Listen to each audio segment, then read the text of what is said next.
മക്കളുമാരെ നമുക്കിന്ന് ഉണ്ടാക്കാൻ പോകുന്നത് വെണ്ടയ്ക്ക തോരനാണ്.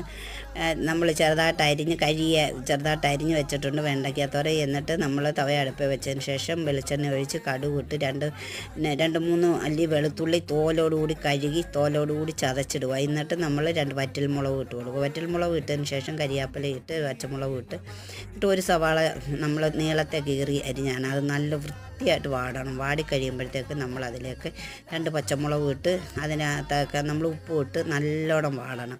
വാടിക്കഴിയുമ്പോൾ നമുക്ക് വെണ്ടയ്ക്ക ചെറുതായിട്ട് അരിഞ്ഞത് അത് ഇട്ട് കൊടുത്ത് വെണ്ടയ്ക്കയുടെ വെള്ളം എല്ലാം വലിയുന്നതും വരെ നമ്മൾ നല്ലോണം തീ വെച്ച് വേവിച്ചെടുക്കുക. എന്നിട്ട് നമ്മൾ തേങ്ങാപ്പീര ഇട്ട് മഞ്ഞൾപ്പൊടി ഇട്ട് പിന്നെ ലേശം പച്ചവെളിച്ചെണ്ണ ഒഴിച്ച് അതിലേക്ക് ഇച്ചിരി കരിയാപ്പില ഇട്ട് കൊടുക്കുക. അടിപൊളിയാണ്. എല്ലാവരും ട്രൈ ചെയ്ത് നോക്കണം. ഇച്ചിരി തൈരും കൂടെ ഒക്കെ ഉണ്ടെങ്കിൽ ഇത് മാത്രം മതി നമുക്ക് ചോറിന്. അപ്പോൾ എല്ലാവരും ഇഷ്ടപ്പെട്ട ലൈക്കും ഷെയറും സബ്സ്ക്രൈബും ചെയ്യുക. അപ്പോൾ താങ്ക് യു മക്കളെ.